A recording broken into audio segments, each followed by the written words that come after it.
Okay, we're back with football again in Europe, and today we're going to be discussing Arsenal. Arsenal have qualified for the advanced stages of almost every competition they're competing for.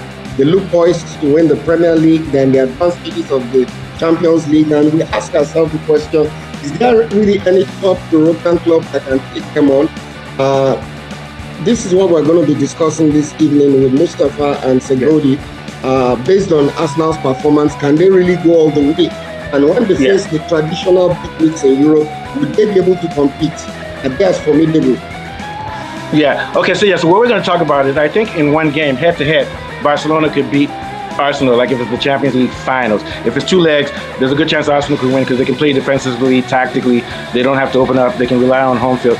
One-to-one game it would be anyway. And the thing about Barcelona, when you look at Barcelona, you would think that they should be able to beat Arsenal. But the problem with Barcelona is that they play offside trap, high line. Arsenal plays high line too, but the difference is that when Barcelona plays it, they gamble more. When the ball goes to another player, when Barcelona loses it, all of their players swarm to that one player and leave gaps which teams can exploit with counterattacks. And then when you've got the center backs for Arsenal who are very fast, they can go high and drop back, and they can also even counter. They're very fast if Arsenal misses something and gambles too much. So on paper, Arsenal looks like they should be Barcelona looks like they should beat Arsenal, but because Arsenal is much better with their press, their highline press, they keep their form and they keep compact. When one man moves to the left, everybody else shifts to the left. So they're more compact and more disciplined in shape. So that's why they should probably be able to beat Barcelona, even though, like I said, if it's a one-on-one match, Barcelona is the most dangerous team in the world. But it's just that the way they play, they don't track back as quickly as Arsenal does,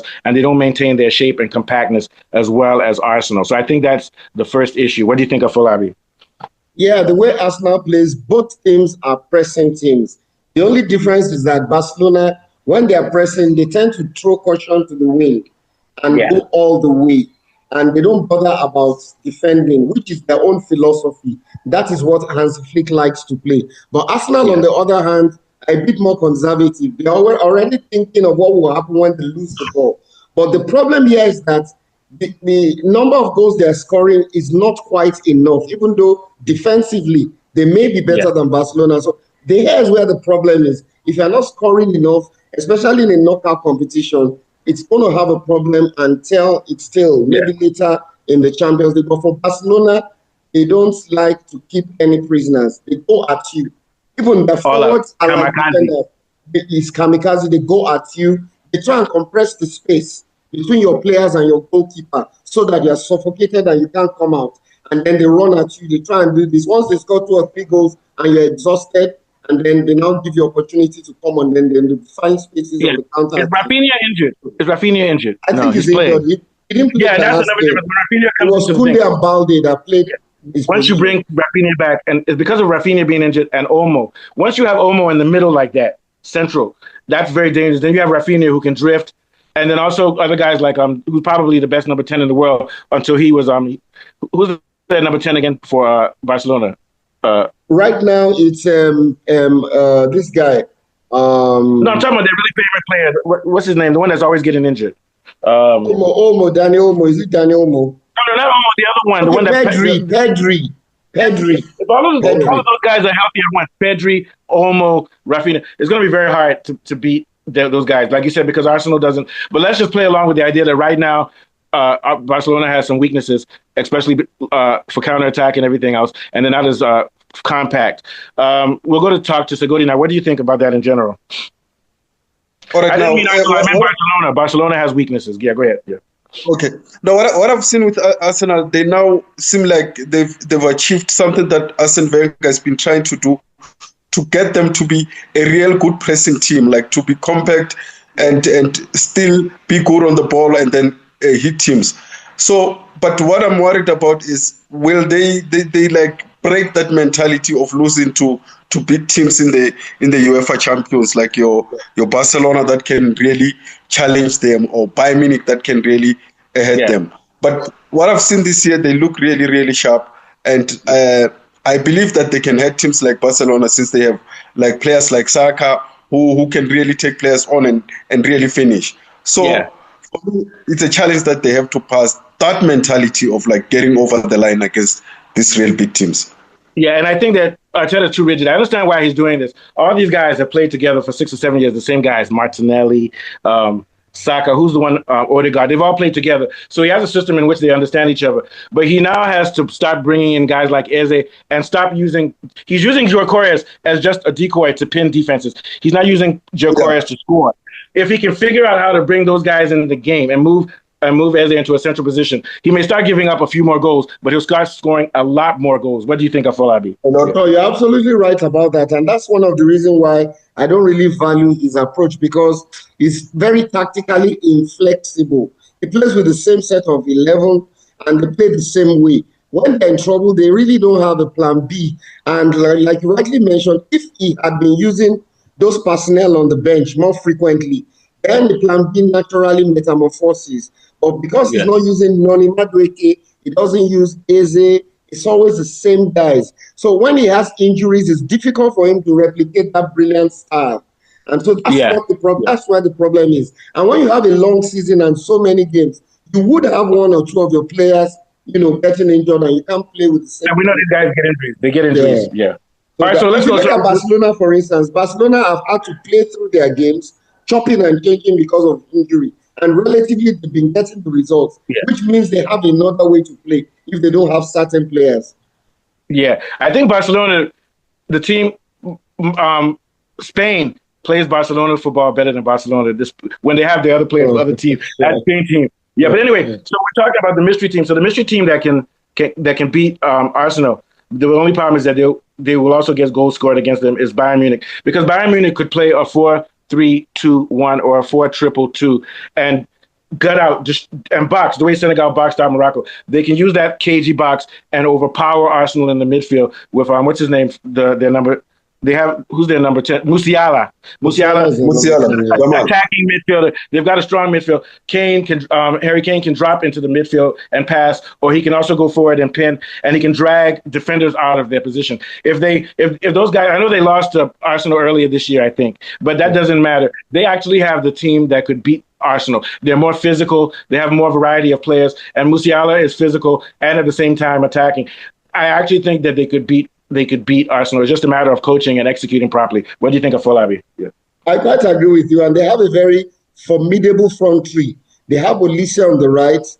Luis Diaz of Liverpool, that was sold to them, plays on the left now predominantly.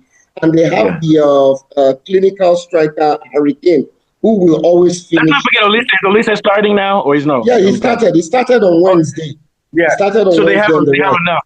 Yes, they have enough. So they have Diaz on the left, Olise on the right, and Kane right at top 9. So they have a fearsome 3 in front, and they have loads of experience in their midfield. Kimmich, Pavlovic, and Karl. So it's going to be difficult. And then they are mentality monsters. They're a big game team. It's not like Arsenal that is fragile under, when the stakes are high. Arsenal is usually very fragile. Bayern Munich has a big match mentality.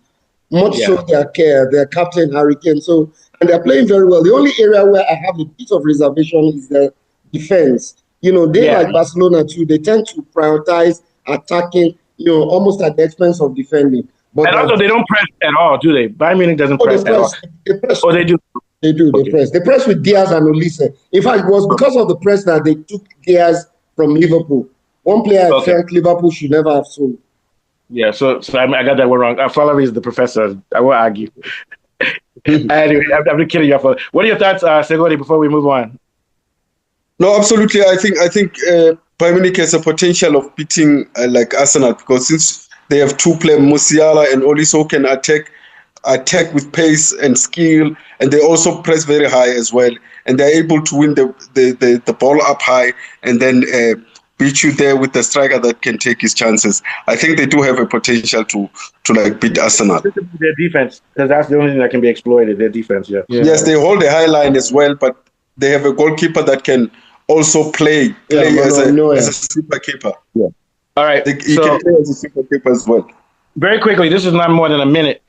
I feel like, don't you think that if I were Gyökeres, I'd ask them to ship me from that team, because he won't score in 2 years. He won't score 30 goals in 2 seasons with them. What do you think of Folabi? I agree with you. In fact, the problem now for Gyökeres is that Gabriel Jesus is back, and he scored twice for Arsenal against Inter. Jesus looked like as if he's going to take that guy's position. Gyökeres started on the bench and only came on towards the end of the game because they've already seen that he has played so many games and is not as lethal as he's supposed to be. So I wouldn't be surprised if he's shipped on because all along, yeah. But I think it's the way they're playing him. They treat just telling him to pin people down. They're not letting him make runs. The way he plays, the system doesn't suit him. Yeah, which is a waste. I tell it's terrible. He knew what he was doing. Don't waste young man career like that, man. You understand what I'm saying? Yes. Same thing with Eze. Eze's career may be wasted with this team. You're right about that. Arteta doesn't like using number 9s. Why then buy one if you don't like using them? No, just so he can win the championship because he can use them to do dirty work, physical as a decoy. That's all. That's basically all. All right. What are your thoughts, Segodi? No, absolutely. You see, Arsenal is not a team that prefers an out-and-out number 9. Because if you look at him compared to Jesus, Arteta doesn't expect goals from him. He just expects him to like pin the 2 defenders so that you can give your number 10 to play there. Like, I don't see him getting goals as well because the way they play doesn't suit his style of play. He can't run behind the defense. He can only hold up the ball and then maybe try to pin those defenders. I don't see him getting. You should go to play in Spain. Go to Spain somewhere, man. All right. Okay, I'll probably very quickly. This is no more than 30 seconds. What do you think? How does PSG match up against Arsenal? This is not a show. This is just a quick. I'm just asking you a question. It's not for PSG against Arsenal. PSG is actually more defensively astute compared to Barcelona. It's just that their pressing is not as ferocious. I think PSG will be a more dangerous opponent for Arsenal. You see, the fact that Arsenal doesn't score many goals is a problem that even Arteta is trying to solve. But in trying to do that, he's also prioritizing defending. So that's where I really see what the problem is. In my own opinion, if PSG play the way I know they can play, on a good day, I think they'll beat Arsenal. That's just they're having what you call, after you win, honeymoon is over. So they might be a little bit down the chair. It's very hard to win back-to-back in Europe, man. That shit is getting hard these days. Okay, so we're almost done. Your last thoughts, Segodi, before we go on PSG. Like I think Arsenal will be very vulnerable against PSG, especially at Emirates, because they'll be playing with the ball, but they don't take their chances that much. So, and when you play PSG that way, when they come on you on a counter attack, they're very dangerous. So I think PSG is one of the teams that can give Arsenal a very tough game. Yeah. Okay. All right, guys. Good one. Now, wow, this was a good fucking show. You guys are good. Take us out. Tomorrow Friday we're doing Mexico, South Africa. Segodi, if there's no load shedding in South Africa. All right. You don't go for Friday Shibobo or whatever. Friday Pansula. All right. I'll follow me. Just take us out, man. Okay, it's been another brilliant show. We have been discussing football. I'm from Mustafa, Segodi, and myself. We'll be back again. Bye for now. This was good, man. We did a high-level tactical